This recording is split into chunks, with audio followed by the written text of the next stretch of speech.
Hello guys, welcome to my channel MCQ master Telugu. నా ఛానల్కి కొత్తగా వచ్చినట్టయితే ఈ ఛానల్లో సిజిఎల్ కాంపిటేటివ్ ఎగ్జామ్స్ సంబంధించి లెంతీ థియరీస్ని చదవడానికి టైం లేకుండా కేవలం ప్రీవియస్ ఇయర్ క్వశ్చన్స్ ద్వారానే చదివి సిలబస్ కవర్ చేయాలనే ఉద్దేశంతో నేను తీసుకొచ్చాను.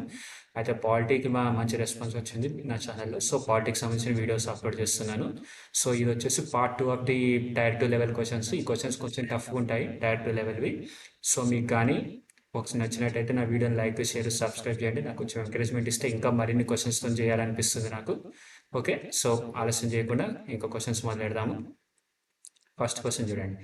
India the protection of children from sexual offences act, okay, POCSO act is a comprehensive law to provide the protection for children from sexual offences, assault, harassment, pornography while safeguarding the interest of the child. ఏ ఇయర్లో వచ్చింది act? ఏ ఇయర్లో వచ్చింది అనేది answer వచ్చేసి, మీరు POCSO act గుర్తుండే ఉంటుంది మనకి. రీసెంట్గా కోర్ట్ సినిమాలో మొత్తం హల్లా మచాయించింది కదా. పాక్సో యాక్ట్ గుర్తుంటే మీకు ఐడియా వచ్చేస్తుంది. కోర్ట్ సినిమాలో ప్రియదర్శి వాదిస్తాడు, వచ్చిన పిల్లడి మీద, టీనేజర్ మీద పాక్సో యాక్ట్ కేసు వేస్తే అది 2012లో లా స్టార్ట్ చేస్తారు అనమాట. యాక్ట్ అనేది 2012లో అమల్లోకి వచ్చింది. అది గుర్తుంచుకోండి. ఈ లెంత్ యాక్ట్ ఇదంతా చదివే బదులు మీరు కోర్ట్ సినిమా చూడండి, సరగా మీకు టైం పాస్ అవుతుంది. ఈ వీకెండ్కి ఇది ఎంజాయ్ చేసినట్టు ఉంటుంది. మీకు పాక్సో యాక్ట్ అంటే ఏంటో తెలిసిపోతుంది. దాని గురించి ఇక్కడ అంతా ఉంది. పాక్సో యాక్ట్ గురించి శివాజీ ఇస్తారు కదా పాక్సో కేసు అని, దాన్ని వాదించడం ఇంపాసిబుల్ అని చూసారు కదా. మొత్తం డీటెయిల్స్ అనేది ఆ సినిమాలో ఉంటుంది పాక్సో యాక్ట్కి సంబంధించి. Which of the following sections of the Indian penal code deals with rape? Okay, rape గురించి ఏ సెక్షన్లో ఉంటుంది? 370 375? ఇది ఆర్టికల్స్ కాదు, సెక్షన్స్. ఓకే, సెక్షన్స్ గుర్తుంచుకోండి. ఇది సెక్షన్స్. సెక్షన్ 370 375 385 380. ఆన్సర్ వచ్చేసి 375 సెక్షన్లో రేప్స్ గురించి ఉంటుంది, మెన్షన్ చేసి ఉంటుంది ఇండియన్ పీనల్ కోడ్ ప్రకారం. అది ఎప్పుడు 1860 నుంచి ఆ యాక్ట్ పీనల్ కోడ్ సెక్షన్ అలాగే ఉందన్నమాట. అది గుర్తుంచుకోండి. Section 375 deals with offences on rape. Okay, it specifies the punishment for rape, which can be varied depending on the severity of the crime. The section has been amended several times to address changing societal norms. Okay, Section 375 is a crucial part of India's legal system aimed at safeguarding the dignity and bodily autonomy of individuals. Okay, చూసారు కదా. Next question. Which of the following acts provided for system of tribunals and ban on strikes? Okay, strikes అంటే maximum ఎవరు చేస్తారు? Labours, union workers వాళ్ళు చేస్తారు. So దానికి సంబంధించి ఉంటుంది. అది బ్యాన్ ఆన్ స్ట్రైక్స్ అని ఎప్పుడు వచ్చింది? The trade disputes act 1929, government of India act 1912, age of consent act 1891, Indian partnership act 1932. ఈ పార్ట్నర్షిప్ యాక్ట్ చూడండి. పార్ట్నర్స్ ఎవరైనా స్ట్రైక్ చేస్తారా? కేసు వేస్తాడు, లేదంటే లీగల్ డిస్ప్యూట్ కింద ఆ ఆస్తిని మొత్తం లాక్కుంటాడు బిజినెస్లో వాటాన్ని. సో ఇది కాదు. అండ్ ఏజ్ ఆఫ్ కన్సెంట్ అనేది సెక్స్కి సంబంధించింది. అది బ్యాన్ ఆన్ స్ట్రైక్ దాని గురించి రాదు. సో ఇది కూడా తీసేసినాం. ఇప్పుడు రెండే ఉన్నాయి చూడండి. గవర్నమెంట్ ఆఫ్ ఇండియా యాక్ట్ ఉంది, ట్రేడ్ డిస్ప్యూట్ యాక్ట్ ఉంది. ఈ trade dispute act government of India యాక్ట్లో ఏది అవుద్ది అంటే, గవర్నమెంట్ ఆఫ్ ఇండియా యాక్ట్ అనేది మొత్తం అంటే జనరల్ టర్మ్ ప్రకారం ఆల్ సిటిజన్స్కి, ఈ మైనర్ టు మేజర్ వర్కర్స్ అందరికీ వస్తుంటుంది. కాబట్టి ఇది అవ్వదు. ముసలోళ్ళు, ముత్తుకోళ్ళు వాళ్ళు కూడా వర్కర్స్ అవ్వరు. వాళ్ళు ధర్నాలు, స్ట్రైక్లు చేయరు. సో మ్యాక్సిమం నేనైతే గెస్సింగ్ ఏంటంటే ట్రేడ్ డిస్ప్యూట్స్ అవుతుంది. ట్రేడ్ డిస్ప్యూట్స్ అంటే ఇండస్ట్రీస్ వాటికి సంబంధించి ఉంటాయి కాబట్టి ట్రేడ్ డిస్ప్యూట్స్ అవుతుంది అనుకుంటున్నాను. వర్కర్లు, కంపెనీలు దానికి సంబంధించి ఉంటుంది ట్రేడ్ డిస్ప్యూట్లు అని అంటే. సో 1929లో ఉన్న ట్రేడ్ డిస్ప్యూట్ యాక్టే. సో చూసారు కదా, answer 1929. The trade dispute act 1929 was enacted to address the industrial disputes and prevent their escalation into strikes or lockouts. Okay, అదే ఇండస్ట్రీలో వర్కర్లు స్ట్రైక్లు చేస్తే మొత్తం ఇండస్ట్రీని కుదిరైపోతుంది. లైక్ ఎగ్జాంపుల్ తీసుకోండి, లారీ వర్కర్లు కనుక స్ట్రైక్ చేశారనుకోండి, పెట్రోల్ ఉండదు, గూడ్స్ ఉండదు, వెజిటబుల్ ట్రాన్స్పోర్ట్ ఉండదు, రైస్ ట్రాన్స్పోర్ట్ ఉండదు, అన్నీ ఆగిపోతాయి, ఎకానమీ మొత్తం దెబ్బతింటుంది. అట్లాంటి జరగకుండా ఉండడానికని ఈ ట్రేడ్ డిస్ప్యూట్స్ యాక్ట్ తీసుకొచ్చారనమాట. వాళ్ళు మ్యాక్సిమం స్ట్రైక్స్ బ్యాన్ చేయడం, అయినా స్ట్రైక్ చేస్తారు 1-2 రోజులు, బట్ స్టిల్ అదైతే గుర్తుంచుకోండి. An act to protect children from offences of sexual assault, sexual harassment and pornography and provide for establishment by special courts referred as POCSO. Okay, ఎప్పుడు వచ్చింది POCSO అనేది? ఏ యాక్ట్ ప్రకారం వచ్చింది? Protection of children from sexual offences act, protection of children from sexual offences act 2013, prevention of sexual offences, ఇది prevention కాదు. Protection of child from sexual ordeal కదా, offences. అది ఎప్పుడు? 2012. పోక్సో అనేది 2012, అది బండ గుర్తుపెట్టుకోండి. కోర్ట్ సినిమా పోక్సో అనేది యాక్ట్ 2012లో వచ్చింది. ఓకే, గుర్తుంది కదా. Next question. How many sections are there in government of India act 1935? 1935 government of India act ప్రకారం ఎన్ని సెక్షన్స్ ఉన్నాయి? ఓకే, ఆన్సర్ వచ్చేసి 3-2-1 లేదా రివర్స్ 1-2-3. అది గుర్తుంచుకోండి. సింపుల్ ట్రిక్ 3-2-1 లేదా రివర్స్ 1-2-3. రివర్స్ 1-2-3 అనేది ఎప్పుడు, ఎన్ని సెక్షన్స్ ఉన్నాయి? గవర్నమెంట్ ఆఫ్ ఇండియా యాక్ట్ 1935 ప్రకారం. ఫ్రీడమ్ రాకముందు ఉన్న సెక్షన్లో ఐపీసీ సెక్షన్స్ అవన్నీ 1-2-3 ఉన్నాయి. అండ్ 10 షెడ్యూల్స్ ఉన్నాయి. ఓకే, మేజర్ 10 షెడ్యూల్స్ ఉన్నాయి, గుర్తుంచుకోండి. Okay, the Government of India Act derived material from 4 key sources: report of the Simon Commission, discussion at the third roundtable conference in white paper on 1933. Okay, 1933లో round table conference జరిగింది, అది గుర్తుంచుకోండి. Round table conference అనేది ఏంటంటే హిస్టరీలో ముందు ఉంటుంది, but still మనకి important question. Third round table conference 1933లో జరిగింది, ద వైట్ పేపర్. అది ఆ తర్వాత 1935లో వచ్చింది, అది గుర్తుంచుకోండి. ఇది దాని రౌండ్ టేబుల్ కాన్ఫరెన్స్ బట్టి 1935 ఇండియన్ పీనల్ కోడ్ అనేది వచ్చింది, అది గుర్తుంచుకోండి. Lord Linlithgow was the viceroy of India when government of India act of 1935 was passed. Okay, next question. Section 20 of the dash gives every person with mental illness the right to live with dignity. Right to live with dignity of mental persons అనేది ఏ act అని అంటే penal code. Penal కోడ్లో mental డిగ్నిటీకి సంబంధించి ఎందుకు ఉంటుంది? ఉండదు, అది తీసేసినాం. National medical commission act. Medical commission అంటే డాక్టర్లు, నర్సులు, వాళ్ళకి సంబంధించి ఉంటుంది. మెడికల్ కమిషన్లో వాళ్ళు. ఓకే, మన ఛాన్స్ 50-50 అయింది ఇప్పుడు. Mental health act, mental health care act 2017. Okay, section 20 అని అంటే పాతది 1987 అంటే అని అనుకున్నా నేను, పెట్టాను, బట్ నాకు క్వశ్చన్ గుర్తుంది, నేను రాంగ్ చేశాను. ఇది 1987 కాదు, ఆన్సర్ వచ్చేసి mental health care act 2017. Okay, 2017 వరకు మానసిక వికలాంగులకి రైట్ టు డిగ్నిటీ అనేది లేదనమాట, అమెండ్ చేశారు దాన్ని. Right to live with dignity అనేది మెంటల్. వాళ్ళని కానీ ఏమన్నా డీక్రిమినలైజ్ చేసినా, వాళ్ళని ఎవరన్నా వాళ్ళ హక్కుల్ని కాల్ రాసినా సరే సరిగ్గా ఇవ్వకొని చూసుకోకుండా, అది effectively attempted suicide which was punishable. అది వాళ్ళు ట్రీట్ చేసిన వాళ్ళని కేసు అవుద్ది. ఇక్కడ వాళ్ళు సూసైడ్ చేసుకున్నా సరే అది కూడా ఒక కేసు అవుద్ది. Effectively decriminalised attempted suicide. Decriminalised అని అంటే అర్థం ఏంటంటే మెంటల్లీ డిసేబుల్డ్ అతను బతకడానికి ఇష్టం లేక చుట్టుపక్కల అందరూ ఎక్కిరిస్తున్నారని చెప్పి సూసైడ్ చేసుకోవాలనుకుంటే అది క్రిమినలైజ్డ్ కాదు, అది జస్ట్ డిప్రెషన్కి సంబంధించి అని చెప్పేసి అలా చేశారు, అది గుర్తుంచుకోండి. And next question. In order to curb the East India Company traders unrestrained commercial activities and to bring out some order in territories under the company control, the British Parliament enacted series of laws which among the dash stood first. Okay, east India company వాడు ఇష్టం వచ్చినట్టు చెలరేగిపోతా ఉన్నాడు ఇండియాలో. ఎక్కడ పడితే అక్కడ ఆడు ఆక్రమించేసుకుని మొత్తం పెత్తనం అంతా చేస్తున్నాడు. ఇన్ఫ్యాక్ట్ మనకు కూడా అందకుండా, అంటే బ్రిటిష్ గవర్నమెంట్ అన్నట్టు మనకు కూడా చాలా ఇవ్వకుండా ఆడే మొత్తం దొబ్బి తింటుంది ఆ కంపెనీ, డబ్బులన్నీ దాచిపెడుతుంది అని ఇన్ఫర్మేషన్ వెళ్ళి వాటిని కంట్రోల్ చేయడానికి అని చెప్పేసి బ్రిటిష్ పార్లమెంట్ ఒక నిర్ణయం తీసుకుంది అనమాట. సిరీస్ ఆఫ్ నిర్ణయాలు తీసుకుని, చాలా నిర్ణయాలు. అందులో బాగా ఇంపాక్ట్ చూపించింది ఇది. ఫస్ట్ చేంజ్ ఎప్పుడు వచ్చింది అని అంటే రెగ్యులేటింగ్ యాక్ట్ 1773. దాని నుంచి బ్రిటిష్ గవర్నమెంట్ కంట్రోల్ చేయడం మొదలెట్టింది అనమాట. అంటే మొత్తం మోనోపోలీ బ్రేక్ అవ్వలేదు, అంటే మొత్తం ఆళ్ళు తప్ప వేరే వాళ్ళు చేయడం లేదు. టెరిటరీస్ ప్రకారంగా కొన్ని టెరిటరీస్లో ఇంతింతే ట్రేడ్ చేయాలి, ఇంతింతే లిమిట్ కంట్రోల్ చేసిందంటే మొత్తం వేరే వాళ్ళని ఇంకా కాంపిటీషన్ ఇంకా దించలేదు. ఓకే, అది గుర్తుంచుకోండి. రెగ్యులేటింగ్ యాక్ట్ 1773లో. ఓకే, నెక్స్ట్ క్వశ్చన్ అదే ఇక్కడ రాసింది. 1773 is a major impact.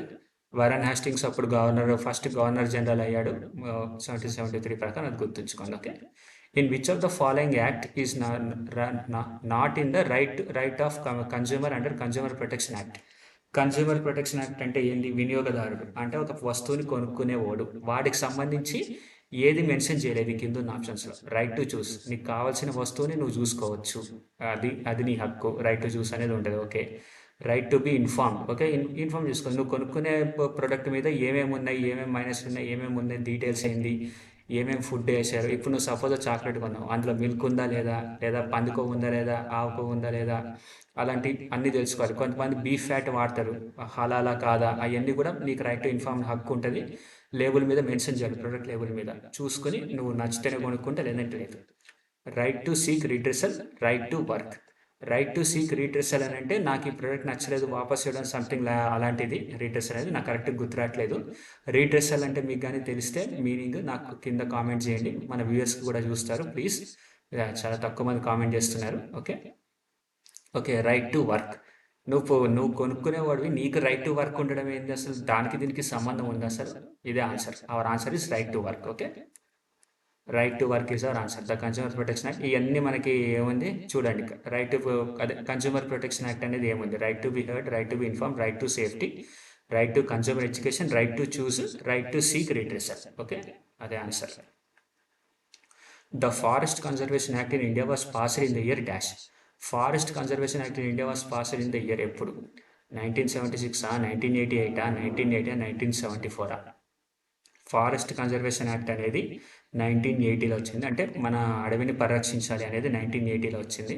Bobbili రాజా 1980, అది గుర్తుంచుకోండి. వెంకటేష్ అంతా అడవిలో ఉంటాడు కదా, లేదా వేటగాడు 1980 అనుకుంటే, సరి గుర్తులేదు. ఏ సినిమా వచ్చిందో మీకు తెలిస్తే కామెంట్ చేయండి, అదే మన ట్రిక్ అవుతుంది. నేనైతే 1980 ఫారెస్ట్ కన్జర్వేషన్ యాక్ట్ అని గుర్తుంచుకున్నా. బట్ 1980లో సమ్ మూవీ వచ్చింది, బాగా పాపులర్ అయింది, అడవికి సంబంధించింది, వేటగాడు. ఐ థింక్ అయితే అసలు గుర్తు రావట్లేదు. అది గుర్తుంచుకుంటే మనం తెలిస్తే మనం ఈజీగా తెలుసుకోవచ్చు. మీరు కింద కామెంట్ చేయండి తెలుసుంటే, నేను మెన్షన్ చేస్తాను. Okay, next question. The national food security act NFSA was enacted in which year of the government of India? National food security act అనేది ఎప్పుడు ఎనాక్ట్ అయింది? 2013, 2001, 2000, 2005.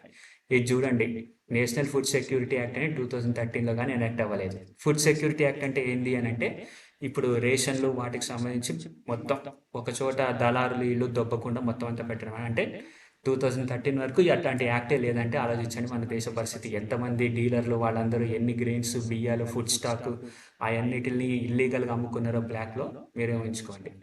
The identification of eligible house holds done by the state governments and central government under the NFSA beneficiary entitled to 5 kilograms of food grains per person per month and subsidized prices. The act covers up to 75% of rural population, 50% of urban population. Okay, 2013 వరకు కానీ food security act అనేది లేదనమాట, అది గుర్తుంచుకోండి.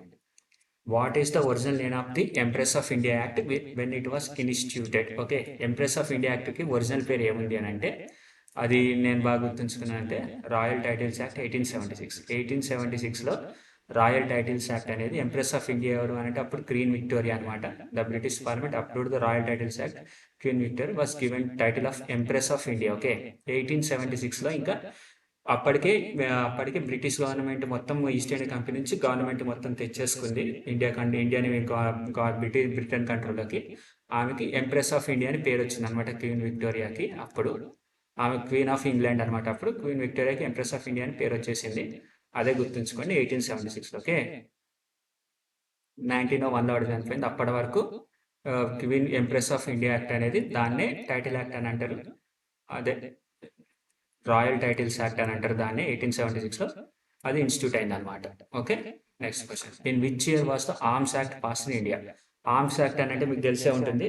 ఎవడన్నా సరే తుపాకీలు, weapons అమ్మాలన్నా కొనాలన్నా దేనికన్నా లైసెన్స్ ఉండాలి. మ్యానుఫ్యాక్చర్ చేయాలన్నా కొనాలన్నా అమ్మాలన్నా. బట్ స్టిల్ ఇండియాలో వెపన్స్ మ్యానుఫ్యాక్చరింగ్ అనేది దొరుకుతూనే ఉంటాయి. 1951, 55, 59, 64. ఓకే, ఆన్సర్ కరెక్ట్ నాకు గుర్తులేదు వెపన్స్ యాక్ట్ అనేది ఎప్పుడు పాస్ అయింది అని. 1959 ఆన్సర్. ఓకే, నేనైతే స్కిప్ కొట్టే ఎగ్జామ్లో, మీరు కూడా కొడితే చెప్పండి.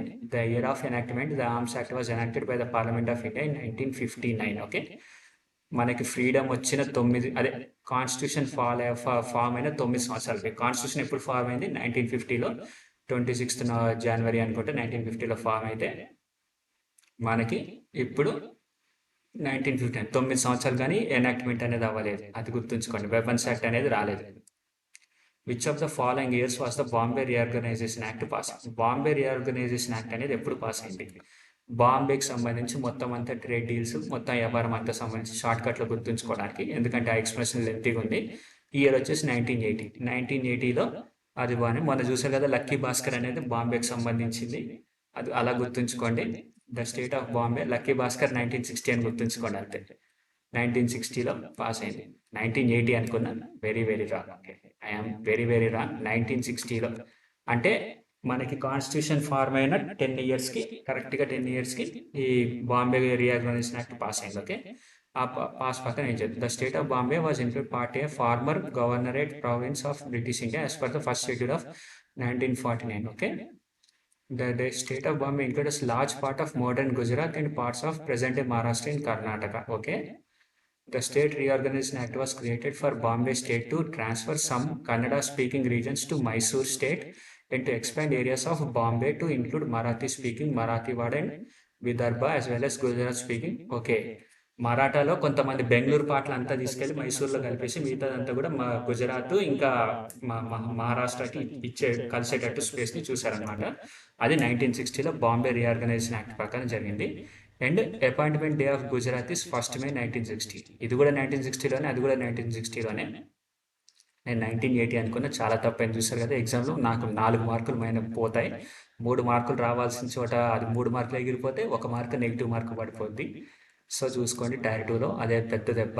The criminal procedure dash allows police officers or prison officers to collect certain identifiable information such as fingerprints, biological samples from convicts or those who have been arrested for an offense. Okay, arrested for an offense.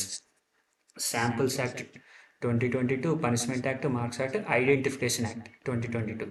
Answer వచ్చేసి identification act 2022. ఈ identification act 2022 ఏంది అని అంటే, ఇప్పుడు జైల్లో కొంతమంది prisoners arrest అయి ఉంటారు కదా, వాళ్ళ యొక్క ఫింగర్ ప్రింట్స్, అచ్చులు, సిగ్నేచర్లు, హ్యాండ్ రైటింగ్లు ఏం తీసుకోవచ్చు అనమాట. ఎందుకంటే వాడు ఒక్కొక్క శిక్ష చేసే వచ్చాడా, ఇంకా వేరే శిక్షలు చేసి కూడా వచ్చాడే, క్రైమ్ చేసి వచ్చాడేమో పట్టుబడకుండా మనకి ఎనలైజ్ చేస్తే తెలుస్తుంది. ఇప్పుడు ఒక క్రిమినల్ అరెస్ట్ అయ్యాడు, ఏదో చిన్న దొంగతనం చేసి వాడి ఫింగర్ ప్రింట్ తీసుకోవడం వల్ల కంప్యూటర్కి ఇచ్చి స్కాన్ చేస్తే ప్రీవియస్ క్రైమ్లో ఏమైనా జరిగిన వదిలాడా, ఇంతకుముందు దొంగతనాలతో మ్యాచ్ అవుతుందా అని అంటే పోలీసులకు ఎంక్వైరీ చేసే ఛాన్స్ ఉంటుంది. క్రైమ్ ఈజీగా సాల్వ్ చేసే ఛాన్స్ కూడా ఇంకా ప్రాబిలిటీ పెరుగుద్ది అనమాట. అది గుర్తుంచుకోండి. ఇక్కడ అదే రాసింది, identification act was passed to correct finger prints, hand writing, signature etcetera. Okay, in which of the following years was the national green tribunal passed. Okay, national green tribunal అంటే అడవికి సంబంధించి ఎప్పుడు పాస్ అయింది? ఆన్సర్ వచ్చేసి 2010. నేను గుర్తుంచుకున్నాను అంతే. 2010 వచ్చేసి నాకు బీటెక్ ఇయర్ స్టార్ట్ అయింది అప్పుడే 2010లోనే. సో నేను అలా గుర్తుంచుకున్నాను, నేషనల్ గ్రీన్ ట్రిబ్యునల్ అప్పుడు పాస్ అయింది అని. Answer is 2010. Okay, next question, in which year through the Indian official secrets act of freedom of press curbed. Okay, freedom of ప్రెస్ని ఏ యాక్ట్ ద్వారా నొక్కి పెట్టారు government? Okay, was freedom of press curbed. Okay, freedom of ప్రెస్ని తొక్కి పెట్టింది ఏ సంవత్సరంలో? Okay, answer వచ్చేసి 1904 అనుకుంటా, 1904. అండ్ మనకి ఇంపార్టెంట్ గుర్తుంచుకొని నేను పదే చెప్తాను, 1919లో జలియన్ వాలా బాగ్ అయింది, ఆర్ 1909లో అయినట్టు. 1919 కరెక్ట్, గుర్తులేదు. మీకు ఎక్కడైందో తెలిస్తే జలియన్ వాలా బాగ్ గురించి ఈరోజు మీకు చిన్న హోంవర్క్ అనుకోండి, కింద కామెంట్ చేయండి. జలియన్ వాలా బాగ్ ఎప్పుడైంది, ఎక్కడైంది, ఎవరు చేశారు, అండ్ దాని మీద రివెంజ్ ఎవరు తీసుకున్నారు క్వశ్చన్. చిన్న శాంపుల్ జస్ట్ కామెంట్లో రాయండి మీకు తెలిస్తే. అది జస్ట్ 1919లో జరిగింది. దాని మీద మహాత్మా గాంధీ ఏమన్నాడు, ఇంకా ఒకరు టైటిల్ వాపస్ ఇచ్చేసారు, ఎవరు ఇచ్చారు? ఆ క్వశ్చన్కి కింద కామెంట్లో ఆన్సర్ చేయండి. జస్ట్ లైక్ మీకు జాగింగ్ లాగా ఉంటుంది మీ మెమరీకి, అంతే. ఓకే, 1904లో ఫ్రీడమ్ ఆఫ్ ప్రెస్ తొక్కడానికి బ్రిటిష్ వాళ్ళు ఒక యాక్ట్ పాస్ చేస్తారు, అదే అఫీషియల్ సీక్రెట్స్ యాక్ట్. అది 1889లో ఉంది. దాన్ని ఇంకా అమెండ్ చేసి 1904లో లార్డ్ కర్జన్ అనేవాడు మళ్ళీ వదిలేడు. The Indian forest act of 1927 was enacted after repealing which of the following Indian forest acts. Okay, నేనైతే దీనికి రెండే గుర్తుంచుకున్న. ఫారెస్ట్ యాక్ట్లు రెండే ఉన్నాయి, ఒకటి 1878, ఇంకోటి 1927. 1800 నుంచి 1927 వరకు ఫారెస్ట్ యాక్ట్ మేజర్ ఇంకేది లేదు నాకు గుర్తున్నంత వరకు. నేనైతే 1878 అనుకుంటున్నా. 1878, 1927 అవి రెండే గుర్తున్నాయి.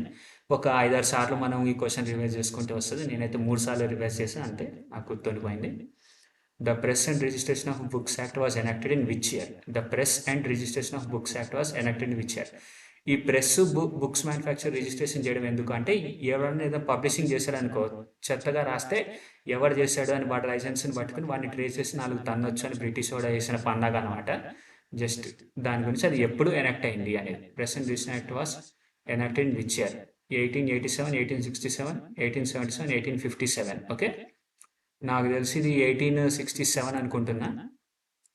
1867. 1857లో రివార్డ్ జరిగిన కరెక్ట్గా 10 ఇయర్స్కి. ఓకే, కరెక్ట్గా 10 ఇయర్స్కి ఆడు రిజిస్ట్రేషన్, లైసెన్స్ రిజిస్ట్రేషన్ అనేది చేయడం చేస్తాడు, ప్రెస్ యొక్క రిజిస్ట్రేషన్ని. అది 1867. Okay, 1867 is our answer. Next question, which of the following is not true about protection of women from domestic violence act? Okay, domestic violence యాక్ట్లో ఏది నిజం కాదు? Injury can be physical, emotional or economic. Okay, it also applies to violence at work place. Okay, it applies in case of injury or harm or threat or injury harm by adult male member of the house hold. Okay, the term domestic includes all women who live or have lived in shared household with accused male member. Okay, D కరెక్టే, in case injury కరెక్టే. ఇది వచ్చేసి work ప్లేస్లో కానీ ఆడదాని మీద దాడి చేస్తే అది డొమెస్టిక్ వైలెన్స్ కిందకి వస్తుందా అని అంటే రాదు. ఆన్సర్ ఈజ్ ఇదే. ఇది ఎకనామిక్ అవ్వచ్చు, ఎమోషన్ అవ్వచ్చు, ఫిజికల్ అవ్వచ్చు, ఇంజురీ కెన్ బి. ఓకే, ఇది కూడా కరెక్టే. Only answer is this. చూసారు కదా ఆన్సర్ ఇది. Next question. In it's first phase the national rural employment guarantee act. Okay, ఇప్పుడు మన్రేగా అయింది కదా, అప్పుడు national rural employment guarantee act అనేది ఎన్ని డిస్ట్రిక్ట్స్ని కవర్ చేసింది ఫస్ట్ ఎక్స్టెండ్ అవ్వకముందు? ఆన్సర్ వచ్చేసి 200. కరెక్ట్గా 300 సినిమా గుర్తుంది కదా, దాని మీద 100 మైనస్ చేసుకోండి. అదే మా ఏంటంటే నేషనల్ ఎంప్లాయ్మెంట్ గ్యారంటీ యాక్ట్ గురించి మనం ప్రీవియస్ కూడా వీడియోలో చూసాం, ఒక వీడియో చూసాను, ప్రీవియస్ పాలిటీ వీడియోలో చూడండి. In India information technology act was pass in the year dash. Okay, information technology act అనేది ఎప్పుడు పాస్ అయింది? 2000లో పాస్ అయింది. మనకు టెక్నాలజీ వచ్చింది అంతంత మాత్రం, కంప్యూటర్లు అన్నీ అందుబాటులోకి వచ్చింది. అఫ్కోర్స్ 90 నుంచే కంప్యూటర్లు అందుబాటులో ఉన్నాయి, బట్ 2000లో యాక్ట్ అనేది పాస్ అయింది అనమాట. Okay, The Act provides legal recognition for transactions carried out by means of electronic data interchange. Okay, computer ద్వారా ఆన్లైన్ బ్యాంకింగ్ సంబంధించి ట్రాన్స్ఫర్లు చేయాలి కంప్యూటర్లో అని అంటే అప్పుడు 2000లో వచ్చింది అనమాట. ఓకే, ఇంకా ఇదంతా మనకి పెద్ద ఏమీ అవసరం లేదు. Amendment, latest amendment was in 2019.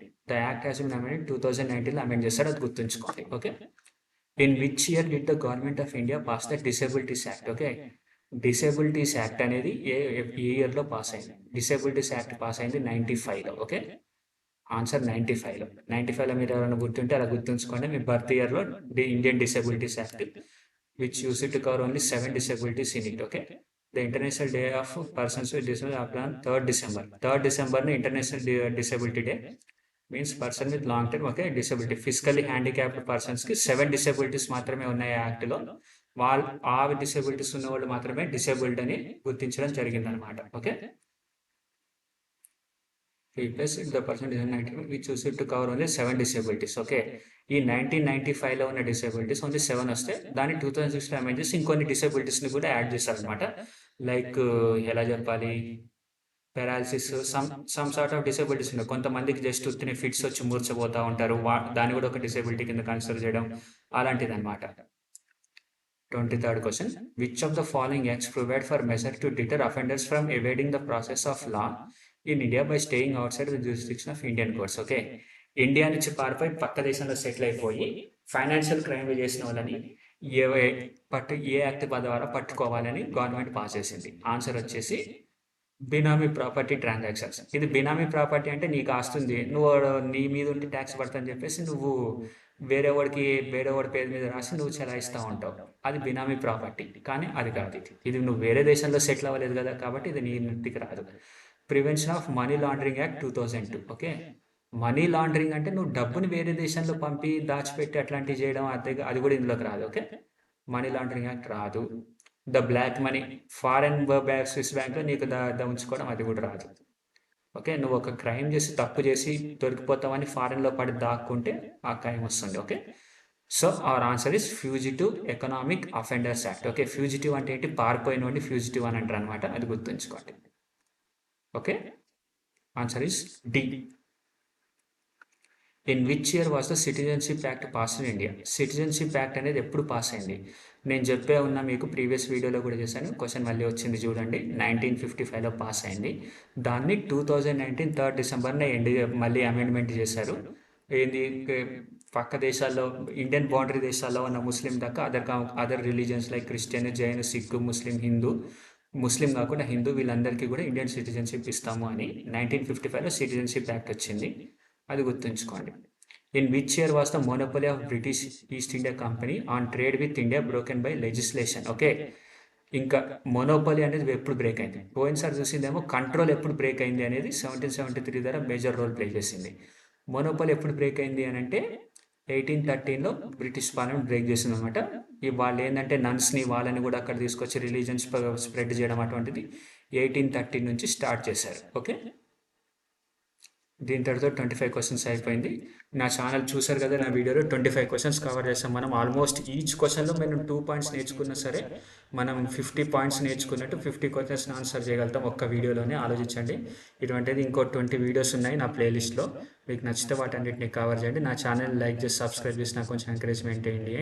ఇంకైనా changes చేయాలంటే చెప్పండి, I will do it. Thank you very much. Love you all. Bye.